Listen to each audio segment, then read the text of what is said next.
Real stories of rising through hardships, raw truths around life and parenting. What does the universe have in store for us? Self care to your core. We shine best in our authenticity. Welcome to Rise and Shine with the Mama Jack. Hello, everybody, and welcome to Rise and Shine with the Mama Jack.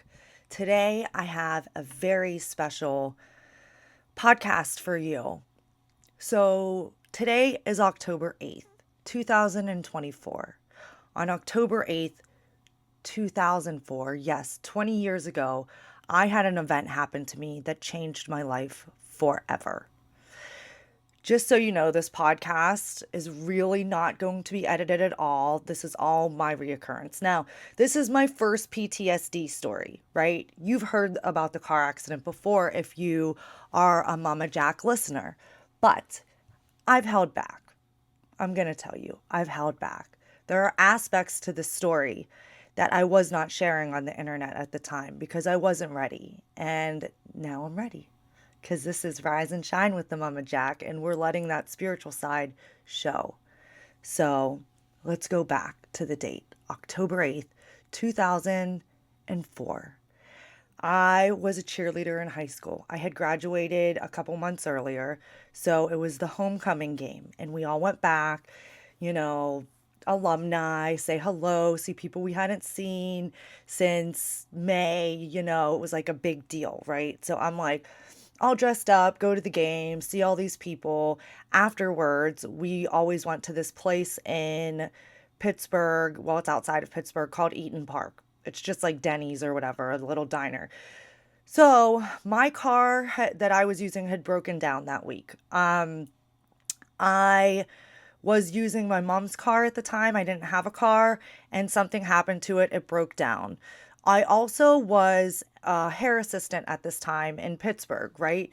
And my dream had always been to go to California and go to Vidal Sassoon Academy, but I just wasn't saving money. So I started looking into beauty schools that week, right? I was like, there was one called Bella Capelli, and I was going to get a tour of it and going to go to this beauty school. And then I figured, I'll go out there, save a little money, and get like the master's program, okay? So I settled.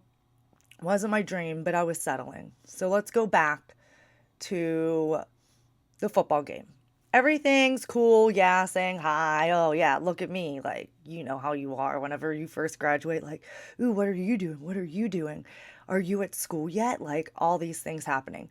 So we decide to go to the Eaton Park after to see everybody. On the way there, I was with my friend and she was driving us. And we had this road.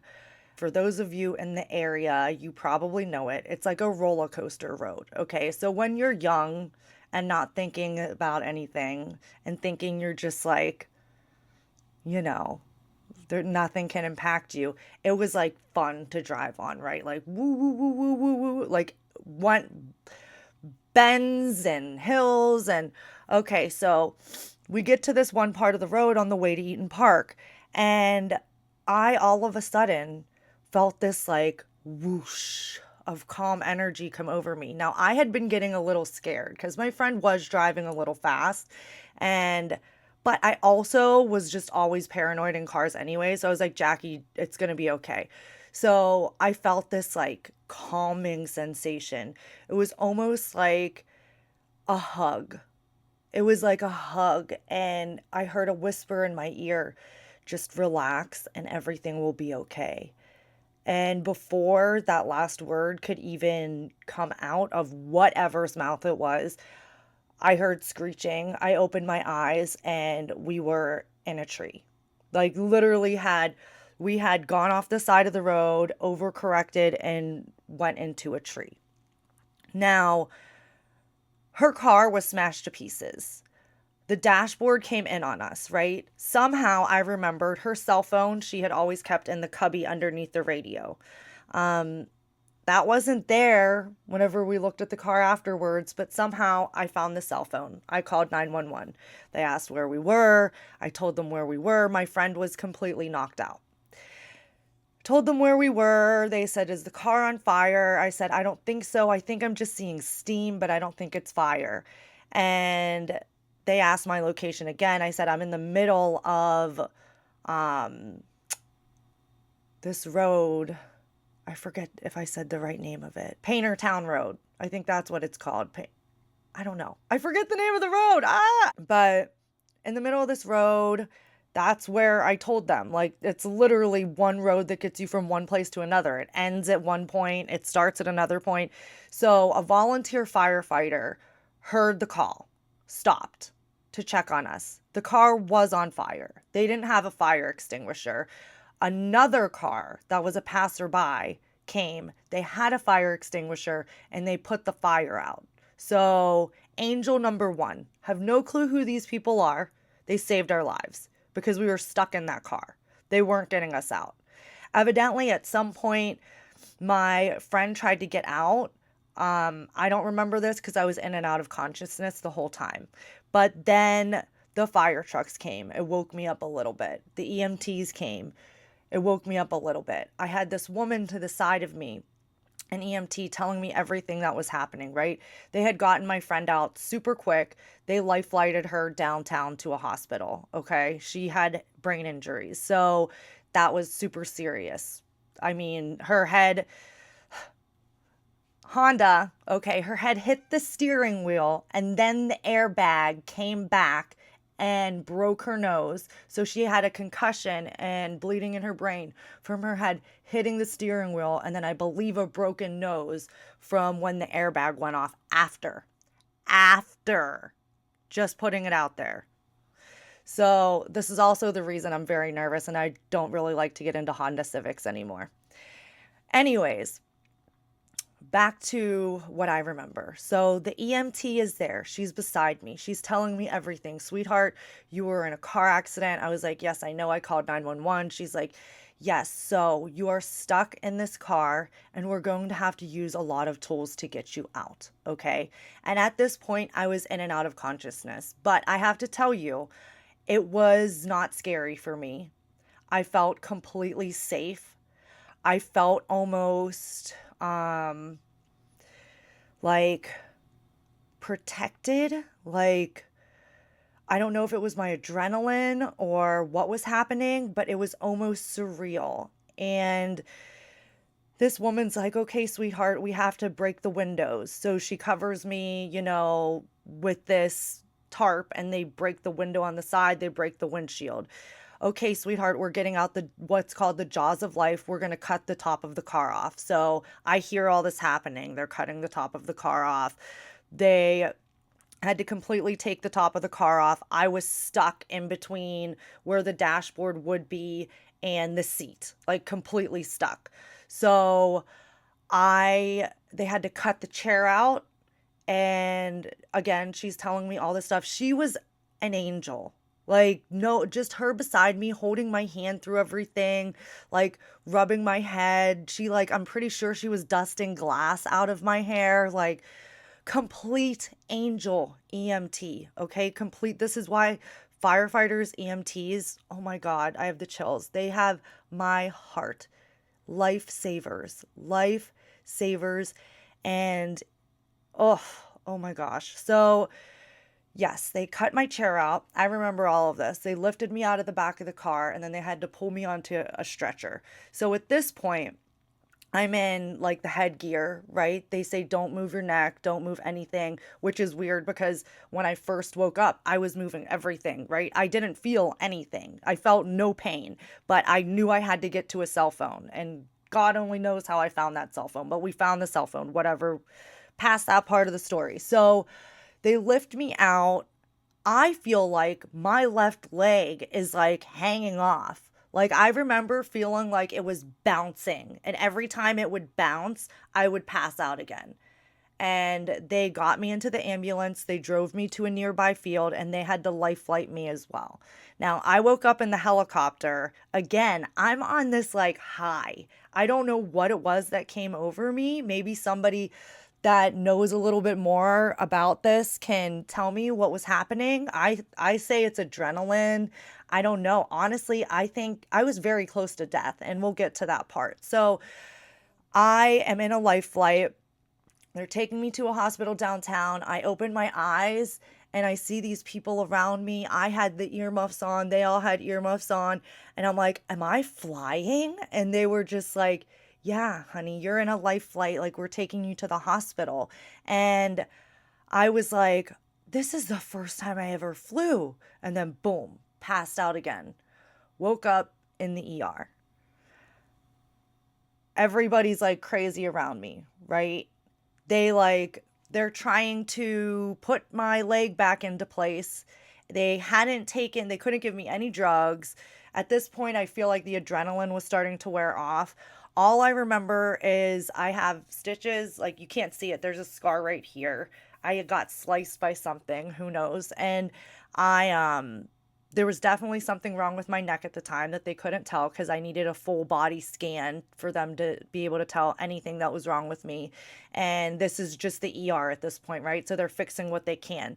So they kept trying to put my leg back into place, finding out after that there was nowhere to put it because my femur had gone all the way up through my acetabulum, which is what holds your femur into your hip bone, and into the top, scraping my femoral artery. We all know what the femoral artery is, right? The one that makes you bleed out real quick. So the whole first week in the hospital, they couldn't do anything. They got my imaging back. My neck was a hairline away from being broken and me being paralyzed from the neck down. A hairline away. That means if I would have like jerked it when I was calling on the phone in any certain different way, I would have been paralyzed from the neck down. And this is at 18 years old. So we get all the scans back, see that my hip is shattered. I had bleeding internally. They couldn't do anything until I was like, they controlled that, right? So it was a week before they found out if it was going to stop. It finally stopped. They gave me blood, 2 operations later to fix my hip, and I was out of the hospital. Now, it was a lot to deal with at 18 years old, right? But I was a happy-go-lucky person. I remember people coming in and seeing me and crying, and I was like, oh, no, no, don't cry. I'm fine. I'm fine. Like, don't cry. It's okay. I'm sorry. I'm sorry. Like, I just kept apologizing, right? Because I mean, I didn't do anything, but like, I didn't want to make other people sad. Like, that's how I was at that point. I didn't want to make other people sad. No, no, no, no. I'll be okay. And I was in this state of bliss, man, like bliss. So when people often say like they're fearful of dying and you ask me the question, I say no. Because not only because of what I know now, but when I actually was actively dying, you know, I was in and out. They didn't actually have to resuscitate me. So I can't say maybe I was dying, but I didn't never died, right? So I was in full bliss. It was like the angels had already grabbed me and were protecting me. Anytime I was in too much pain, pass out immediately. Like, I remember pressure. I remember the weeks. I was in the hospital for 3 weeks, 2 different surgeries. I tried to reach out to the surgeons because they told me that I would need a hip replacement within 15 to 20 years. Well, hello, 20 years later. I believe their names were Rothman and Rosenberg. They were at Mercy Hospital at the time in 2004. So if anybody knows those 2 doctors, tell them I've been trying to get a hold of them to tell them ever since their surgery, it's been perfect. I have not needed anything else, no other treatment on it. I ran a 10K a couple months ago on it. I do HIIT workouts. It's fine. Like, good job, guys. They didn't want to give a hip replacement to an 18-year-old. I was at a hospital that was a learning hospital. So every time they came in to talk about my hip or anything, there was like I don't know, 8 people in the room. I can't exactly remember because I was on drugs because of all the pain. But yeah, they had me on the traction at first for my leg until they could get the bleeding under control. And then, yes, the 2 surgeries. They let me out of the hospital a week early because it was my birthday. It was my 19th birthday coming up, and they didn't want me to be in the hospital for my 19th birthday. So, a little tidbit before. About a week before this car accident happened, I had a dream. And it was really weird. Like one of those dreams that appears very real, right? So I was just sleeping in my bed and I sat up and I looked to my left, sorry, and there was a woman beside me. And I was like, what are you doing here? And I spoke it out loud because when I said here, I was awake in my bed and she was gone. And she was just pointing at me. And I was like, what the hell? And I thought about it. I was like, was that my grandma? Was that my grandma? So you think about the car accident and how I felt somebody like hug me and whisper in my ear. So I was always like, my grandmother was watching out for me or my grandfather was watching out for me. That's who spoke to me, right? Because I believed in those things, you know? So let's fast forward. Almost 20 years later, I get into my spiritual journey. Now, this is where you're going to say either, holy crap, or Jackie, you've lost your marbles. And you tell me what you believe. Is this my guide showing me something? Is this a timeline jump? Is this going into a different dimension? Who knows? Okay? But this is my story that happened probably about, I would say, 4 months into my spiritual awakening. I was in a group talking. It was my spiritual mamas. We were just chatting, whatever. All of a sudden, I got this call like in my head, you need to meditate now. You need to go meditate now. Now, now, now, now, now. So I was like, guys, I gotta go. Like, I'm literally getting a hit. Like, I need to go do this right now. So I go into my normal meditation, blah, blah, blah, you know, how I started, whatever. And all of a sudden, it's literally like my eyes were closed, but I was a bird's eye view above my car accident. And it was like a woof feeling, okay? Like I was there. I saw the car traveling down the road. All of a sudden, when it got to a certain point, in my meditation, I'm sitting up in my meditation, my arms go around me, okay? They wrap around me in a hug. And I said out loud in the meditation, everything's gonna be okay. Just stay calm. Everything's going to be okay. Just stay calm. And I had this feeling like I was holding myself. It was me.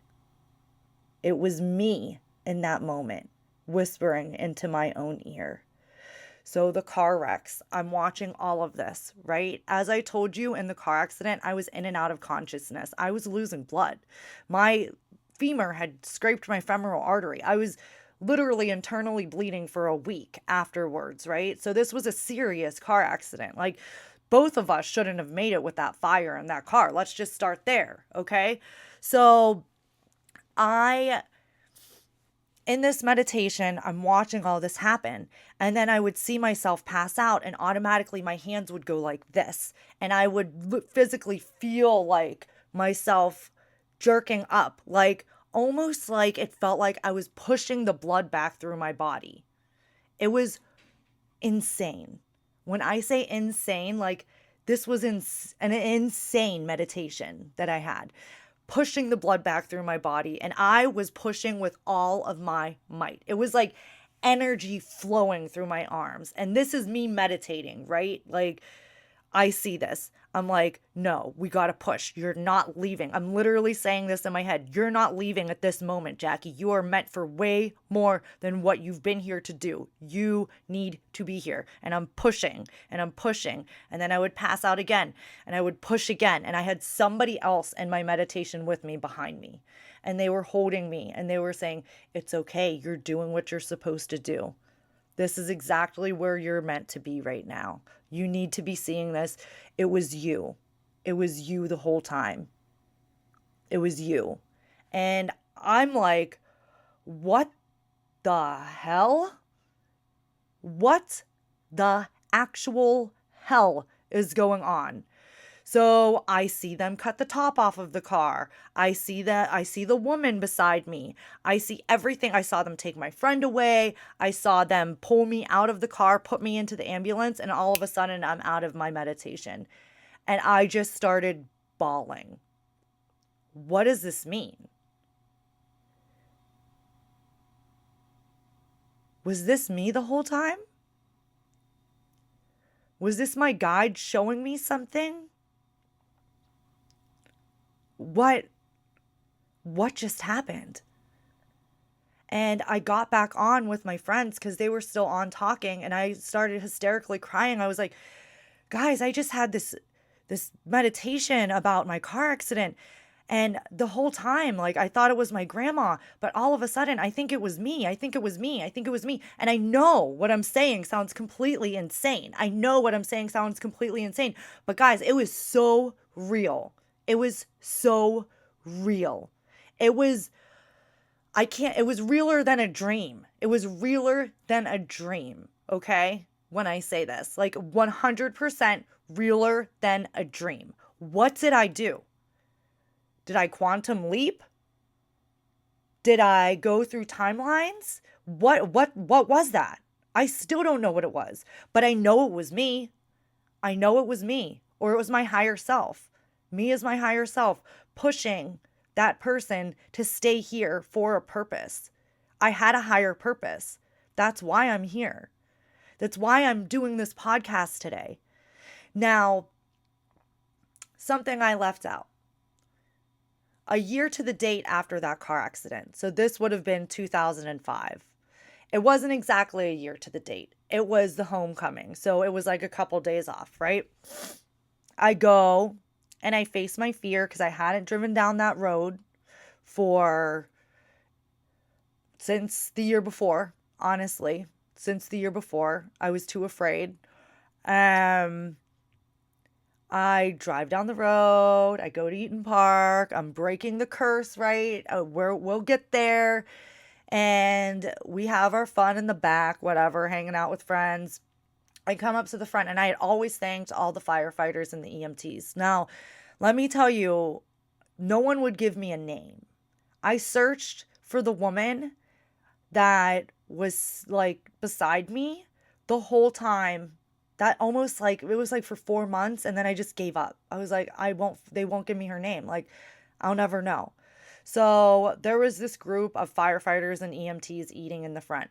And I walked up to them and I was like, you know what? I just have to come and say, you guys do God's work. And I was in a car accident about a year ago on Paintertown Road. It was Paintertown Road. I'm pretty sure that's what it's called. Sorry, guys, I haven't lived there in so long, but I'm pretty sure it's Paintertown Road. And there was a woman beside me. And as soon as I said that, this woman at the table goes, "Sweetheart, were you the passenger or the driver?" And I was like, "I was the passenger." And she looks at me and she goes, "I was the one holding your head the whole time." A year later, as I'm going through the cycle, and I finally met the angel that helped me through one of the scariest moments of my life. Now, as I said, I was blissful, but when you look back, a thing like this really gives you a lot of crap. It gives you a lot of baggage. So, needless to say, I paid for their meal. I started crying. I had to give her a hug. It was like an insane moment, right? And something else to think about was in 2005, when this was happening, I was getting ready to leave and move to California and go to the Vidal Sassoon Academy. The car accident I was in, it was a no-fault state. We got an attorney, and I made enough money to buy myself a car, pay for my tuition to go to the school that I wanted to go to, and to live there for the full year that I went to school. I was literally searching for beauty schools that week. I was committed to going to school in Pittsburgh. And this whole incident made it come around, and I got to fulfill my dream of moving to California. That's how I got out there, was this car accident. Blessing in disguise, a crazy blessing in disguise. I mean, but going back to that meditation, spiritual people, what was that? What do you think it was? Because as I interpret it, it was my higher self the whole time. It was my spirit team the whole time. And they were showing me what I'm capable of now. They were showing me of what I've done and what I did do. And was I time jumping? What happened? I need somebody's help. Somebody help me with this, because it was incredible.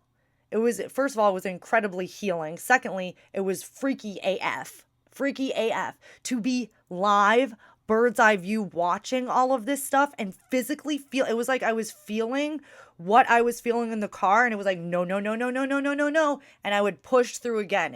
I was fighting for my own life from the sky. Okay? Bird's eye view. Fighting for my own life. Someone tell me. This is the spiritual side of Rise and Shine with the Mama Jack right here at its finest. Because that meditation changed my life forever. Not only did the car accident change my life forever, because when you almost die, the little things go away. Now, that's not to say I haven't had PTSD and I haven't had to go through a bunch of stuff. And you guys can go back through all of my PTSD episodes to see what that was all about. But this was interesting. And I've heard other people go through similar things. So, what do you think? Was it me? Was it somebody showing me what happened? Spiritual people, what's going on here? I'd love to know. But 20 years today, I'm still here.